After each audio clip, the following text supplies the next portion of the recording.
Welcome, everyone, to Imperfect Heroes podcast, which is a production of Little Hearts Academy USA.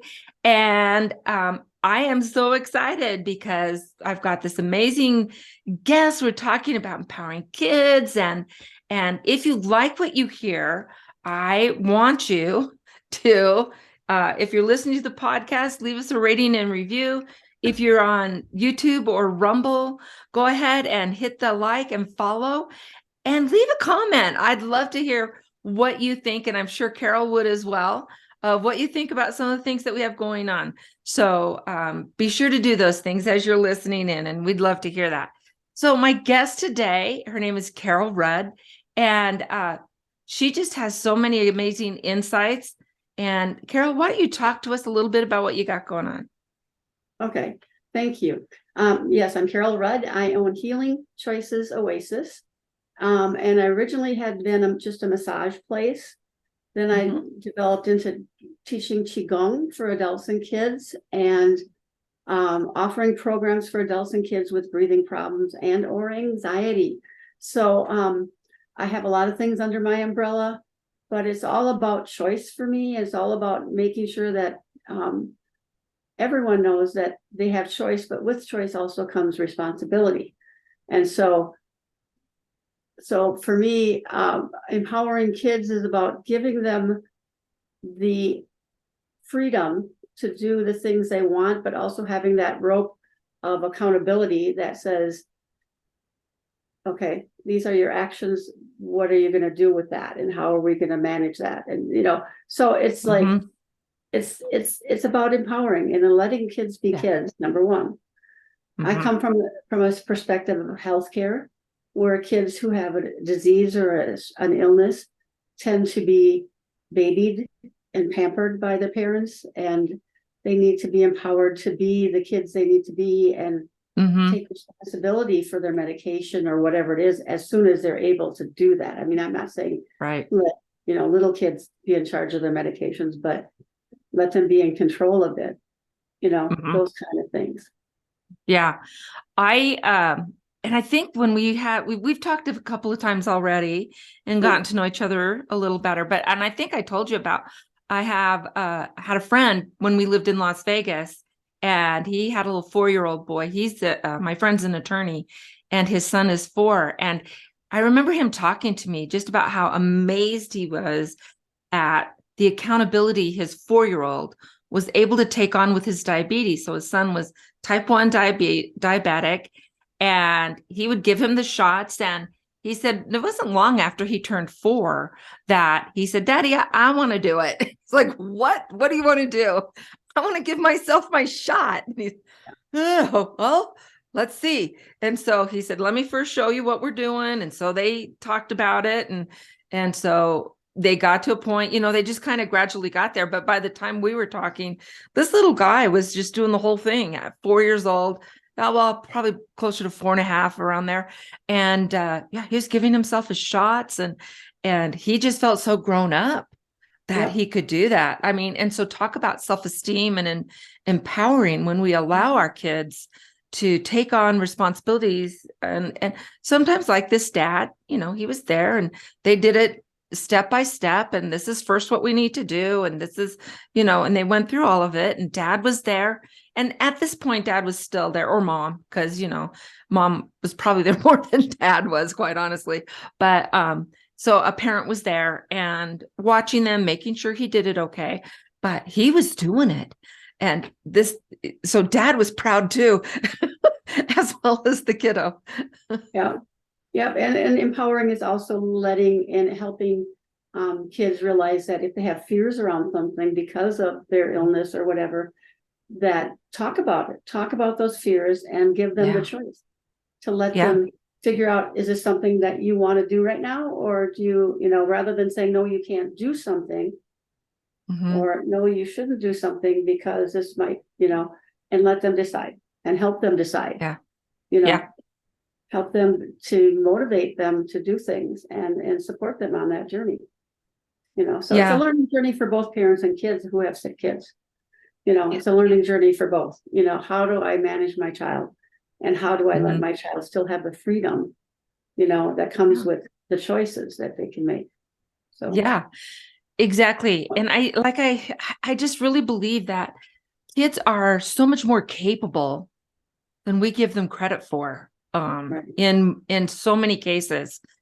And so I love that. And another thing is, what you were talking about earlier, it kind of reminded me.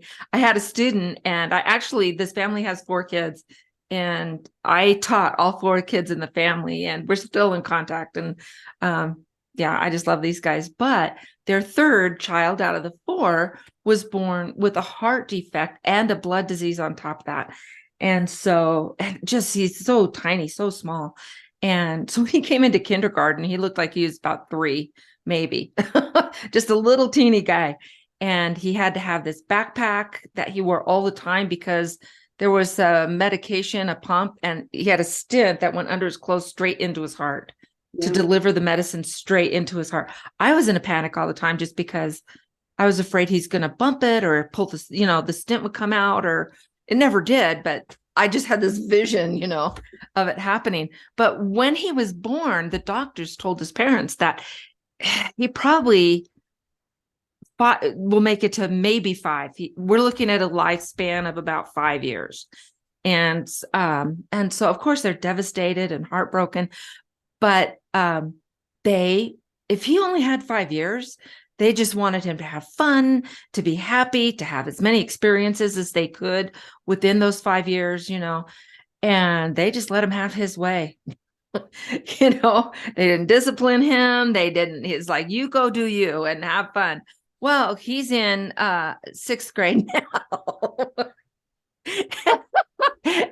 He's a holy Yay. terror. Yeah. His mom said, I think we made a monster.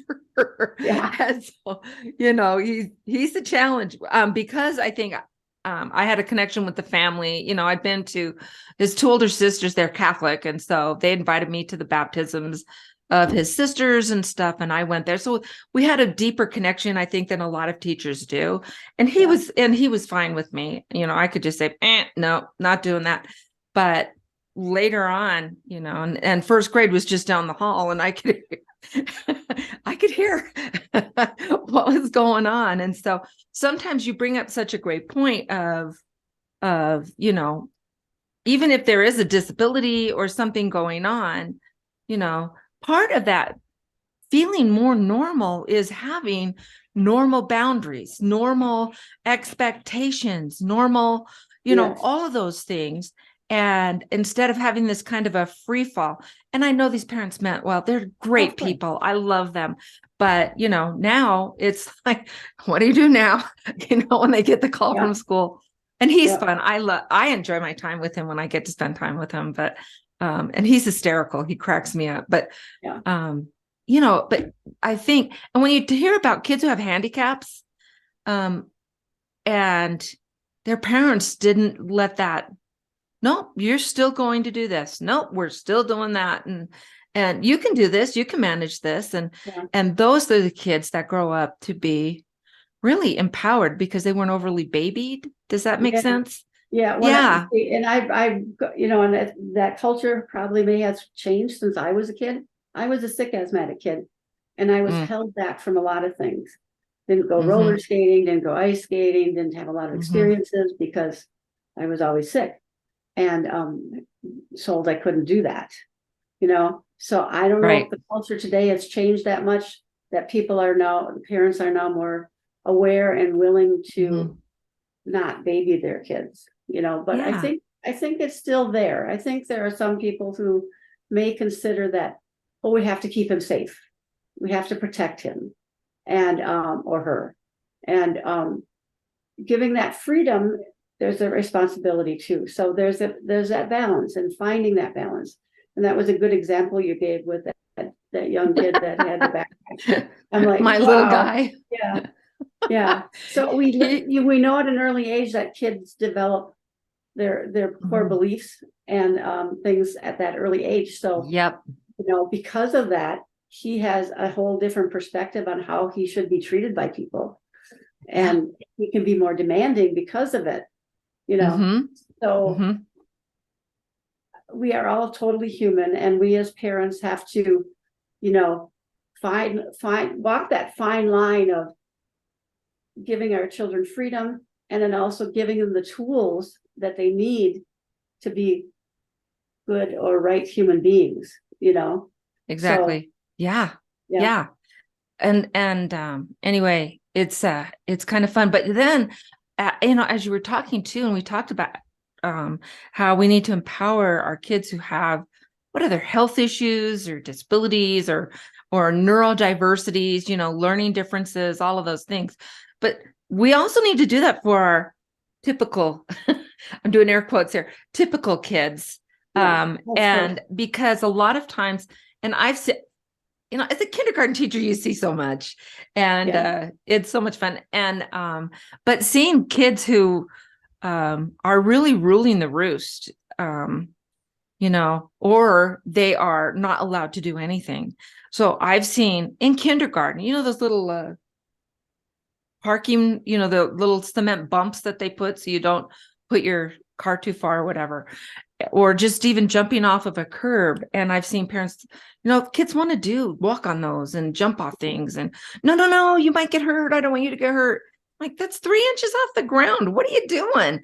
yeah, They need to be climbing ladders and going down big slides and, jumping off of things and climbing trees and doing all of those things that empower a child and make a child feel like, I got this, you know, I can do this. I'm able, I'm capable. And self-confidence. Yep. absolutely. Because then sometimes you wind up with kids who are afraid to make any kind of decision. They're Right. afraid to try. I had one little boy, oh gosh, this was 3 years ago. He was afraid to walk on snow. We lived in Colorado. you know and so like his mom would carry him in yeah. And Whoa. so, and then in Colorado, like it'll snow and then the sun comes out and it'll melt, and so the sidewalks will be clear, but when you're looking at the area that has the wood chips and stuff like that, it doesn't melt as fast. So he would walk out with us, but he would not go on the play area with the wood chips, because there was snow, he might fall and get hurt. And Yeah. so that child was not empowered. And look at what he was missing out on. You know what I Right. mean? Yes, With definitely. playtime and connections with friends and all of those things. Yeah. It brought to mind another aspect too, is that kids these days have a lot of anxiety around things, with, Yes. Yes. COVID and all those other things, and Yeah. anxiety stems. And Mhm. part of what I teach is how to calm people down and how to breathe. And so that's where the Qigong comes in. And that also works with people with breathing problems, is learning how to ground themselves and be calm, and Mhm. learning how to not be in your emotional center, because lots of times kids and adults even have trouble with, they're in their emotional or their mental center, they're worrying and fearing about Mhm. things, Mhm. and learning to breathe from the belly is just huge. Yeah. Learning to calm yourself down and bring yourself into your physical body, learning to what's the word I want to say, to be in your physical body means that you do not have to think or feel, or yeah, so when Mhm. you're in that physical space, you can be totally calm. Yeah. Okay. So Now, after I first talked to you, I had to go look up Qigong. mhm. We talked to him. I was like, what the heck is that? And so I did some looking up. Why don't you explain to our families who, it might be a new term to them. Can you explain to them about Qigong? Yes, Qigong is mindful movement. It is calming your mind, focusing on your physical body and your breathing. And the movements are very simple. You might be just moving your arms a little bit. You might be raising your arms up. You might be bringing your arms down. Whatever it is, anything can be a Qigong, right? You can be having, just walking can be a Qigong, right? Bicycling can be a Mm-hmm. Qigong if you're focused on your breath as you're doing the movement, right? So Qi means energy. Gong means practice or mastery. Okay. So when we focus on our breath and our posture, we get into our physical being, right? And out of our head. and out of our emotions. And that's Mhm. what the calming aspect of it. And the breath is huge with that. Some people just practice breathing meditations, Right. So Qigong is just breathing plus movement, whatever Mhm. movement that is. There are certain specific forms that you can do. There are Mhm. just focus on your breath. I mean, there's several different breaths, like breathe for 5 seconds, hold for 5 seconds, release for 5 seconds. Mhm. There's the box breathing, which is one more holding step in there. So they say breathe in for 4 seconds, hold for 4 seconds, breathe out for 4 seconds, hold for 4 seconds. So you're making a box. Okay. Yeah. If they don't, yeah, go ahead. So Tai Chi comes under the Qigong umbrella, Right. but there are many other things that are there beyond Tai Chi that is part of that. Tai Chi means I want to say the right word. I want to say great energy, but it's even the ultimate energy. Oh. So Tai Chi is Uh-huh. considered to be the most powerful martial art because it blends the elements of Qigong with martial arts. Okay. Yeah. Okay. So the movements in Tai Chi, this is called a ward off position. So you put your hand out and you're warding somebody off, right? And so there's a martial arts component to it, whereas the Qigongs don't have that. Mhm. Qigong is more just the movement for meditation, relaxation, and coping skills, where Tai Chi has a martial arts component, and that's why it's considered far superior. The martial artists who do, and I don't mean to offend karate people, I don't mean to offend any other martial arts, Right. but if you have Tai Chi as well as that martial art, you'll be a superior martial artist, because the awareness that you create, that you can sense people behind you, that you can sense different things, is much better than just the physical form of karate. If you just learn the movements, karate, that's great. But if you bring in Tai Chi, that's better. Amazing. That's amazing.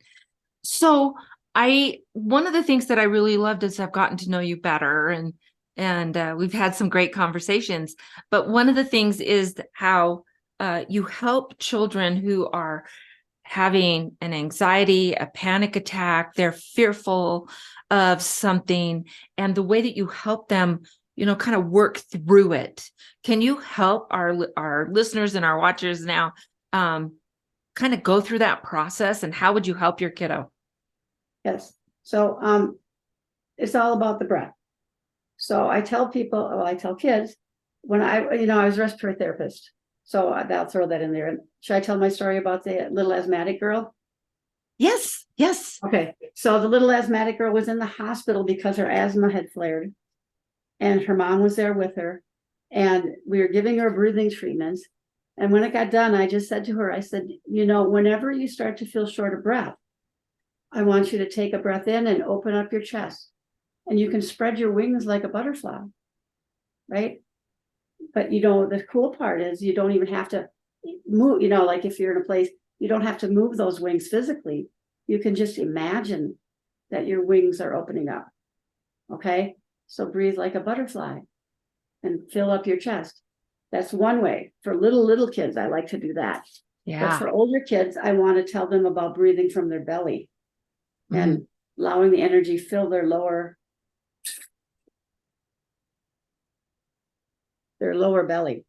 And I also down here. So I also use the idea, put your hands on your chest and pretend you're Superman or Superwoman. And when you breathe in, let the ribs move out to the side and expand that. Okay. So that way you're breathing from your belly to do that. So this is my Superman or Supergirl pose, right? Yeah. Yeah. Okay. So that's how you do That's it. fantastic. Yeah. And when you're I breathing love that. from your belly, you can just be really calm. I hadn't planned on showing my belly today. Okay. It's one of my goals, never to show my belly. Yeah, I know. It's not one of my top 10 lists either. So, but But you could see I that. love where that. And then helping your kids through that. One of the things, though, that I think is so important is when you're teaching them, when they're in the middle of an attack is not the time to teach that. when we're having attack, it's just calm down. So slow your breathing, focus on your breath. And for kids with asthma, they have to breathe out longer. And tell them to breathe out like you're blowing out a candle. Yeah. Okay. So those are things to calm them down. And I also say, relax your shoulders and your mouth and your jaw. Because a lot of times kids with asthma get clenched in their jaw and tense in their body. So learning to physically pay attention to that tension. And I do simple things like, make a fist and tighten up your whole arm and tighten up, and just simple relaxation. And then just let go of that. And so they can feel that relaxation. Yeah. One of the things that I did with my kindies that when they would start, getting themselves all panicked or for whatever reason, it could be anger, it could be fear, there's so many reasons that kids get too much excitement, stressed out. Yeah, overload, especially. And so we had a pinwheel, right? And I got a little fake flower, and I used the flower tape, and we connected it just below the pinwheel. And so, for little guys, they're still learning, and this was a great visual. So they would smell the flower and blow the pinwheel, make the pinwheel go around. And artificial flower, right? As opposed to the real flower? Artificial flower, because, it lasts a lot longer. Well, also, kids might be allergic, so. Exactly. But you want to make sure, too, the other thing is you want to make sure that you're keeping it dust-free, the flower. Because if they're smelling it in and they've got allergies or they've got asthma, the dust won't help them. But so, at the end of the day, we just brush it off and make sure that it was dust-free before we were using it. But that visual, smell the flower and blow the pinwheel. And so for little guys, as they're learning these skills, that was something that just worked for us. Oh, it's perfect. It's absolutely perfect. Thank you. There's so many different things I do besides, like it's the candle, it's the pinwheel. There was another one. I'm trying to remember what it was. And it's not coming to me. Yeah. It happens. Yeah. So, but I really want to push the fact that it's when they're calm that we want to introduce these things. Right. Right. So it can be like part of when you're getting ready to go to sleep, that's kind of a calming down time. It can be just a fun time. I'm really big on having family time at least once a week, more if you can do it, but to practice like different social skills and, talking about your values that you have, and then letting them, act what they're doing. If somebody says something mean, well, how can we handle that? But it's when everybody's calm and they're having fun, pop some popcorn or do something that they love to do and engage them that way. And then when, the panic attack comes or the anger comes or whatever, they at least have that to look back on. Now, you can't do it once. No, you gotta do it. Oh, I taught them. They know. It's a lot of repetition. Those conversations with your kids, having that quiet time one-on-one with your kid.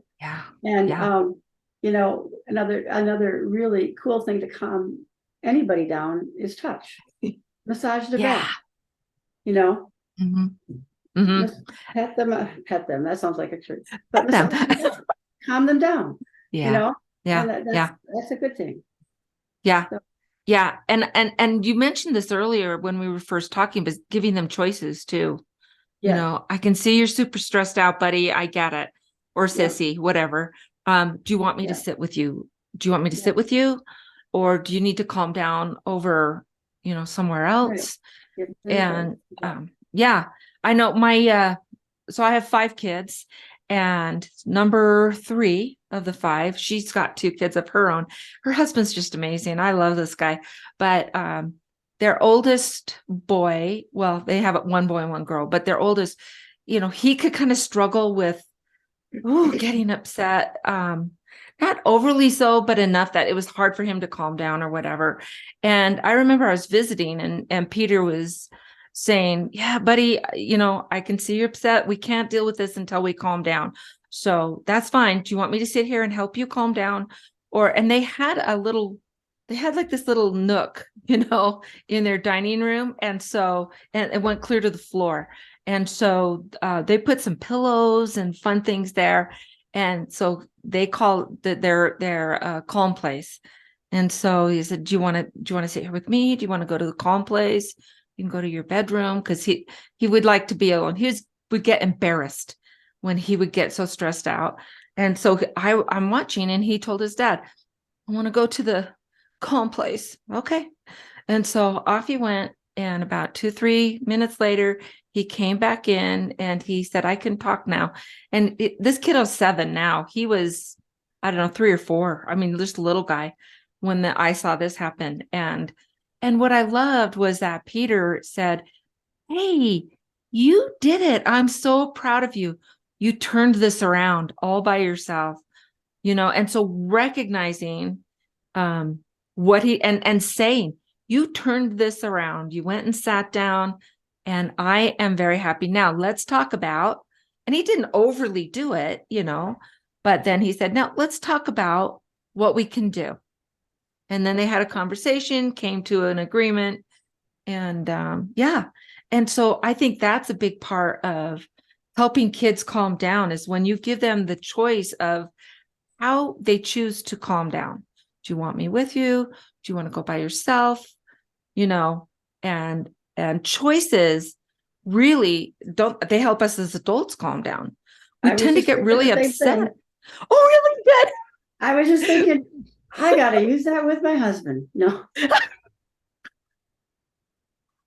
So, that's true. Yeah, it is. Yeah. It's true that we all need that. We all need that encouragement, support, and choice. We all need to be able to say, and even when we're not having a good day, even when we're in chaos ourselves, we have to be able to, maybe it's a Buddhist thing, detach yourself from that and say, okay, this is what my child needs. This is what I need. I'll go to one calming room and you go to the other, honey, and I'm putting me in timeout. Yeah, exactly. And we'll come back and we'll talk about it later, Yeah. I like that idea. That's pretty fun.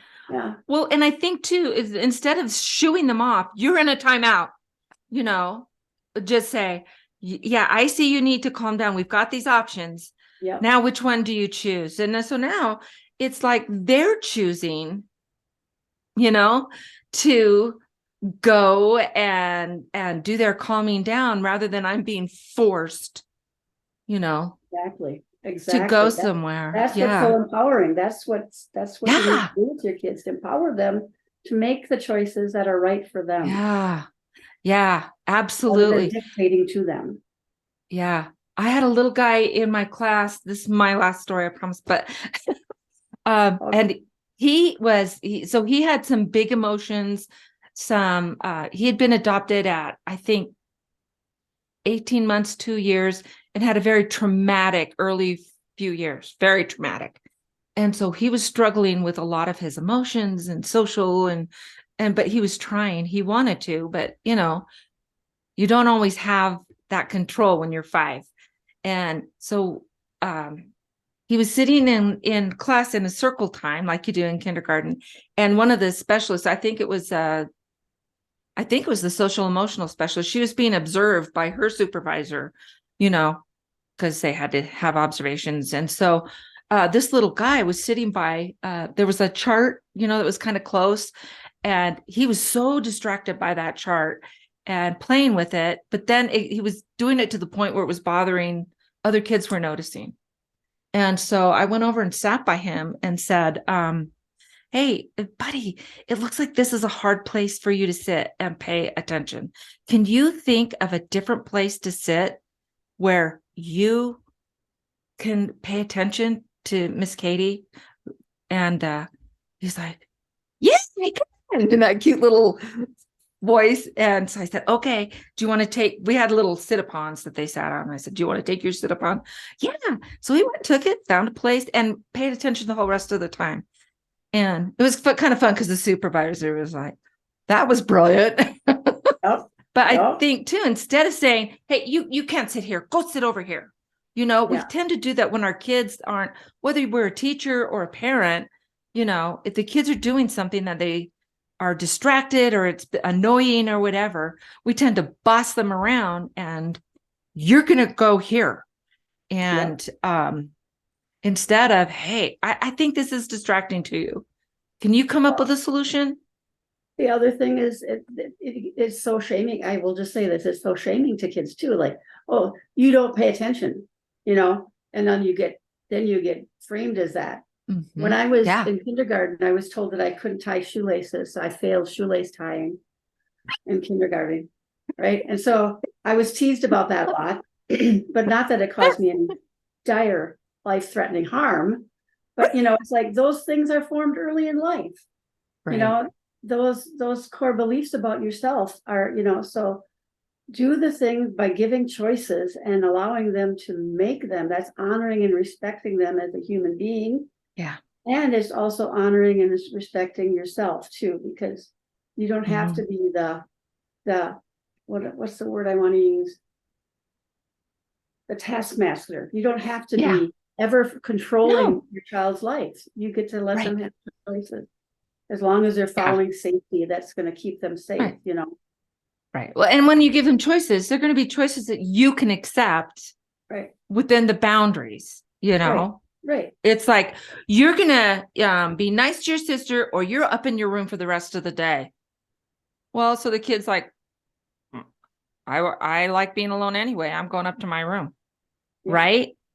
Or you be nice to your sister or I'm taking that toy away. Okay, take it. I don't like my sister today. Go ahead and take it. And then I'm free to be mean to my sister.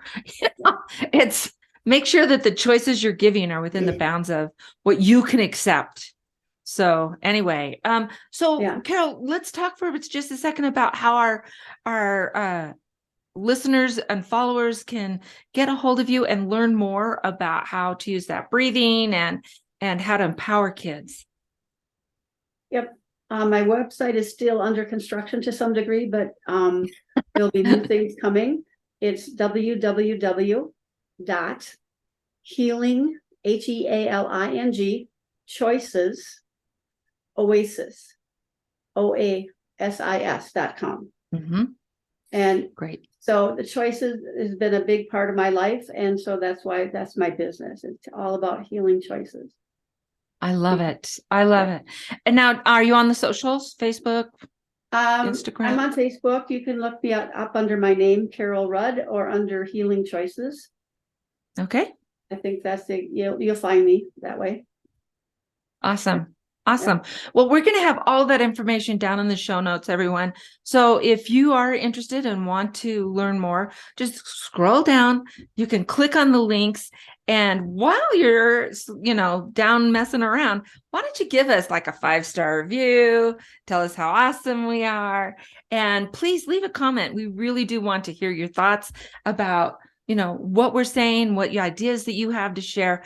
I love hearing from my listeners. So thank you so much. Carol, before we go, I always ask my guests the very same question. So I'm going to ask you, how would you describe a successful parent? I would describe a successful parent as one who, let's think about this a little bit longer.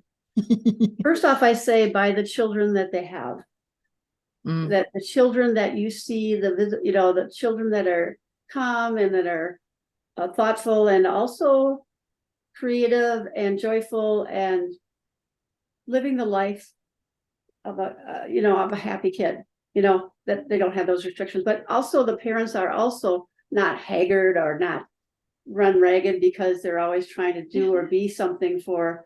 They're also having that complete life themselves, so successful parents, ones who listen, who respond and offer choices and allow for the child to be the child, be creative in whatever they want, way they want to be, not in the way you perceive them.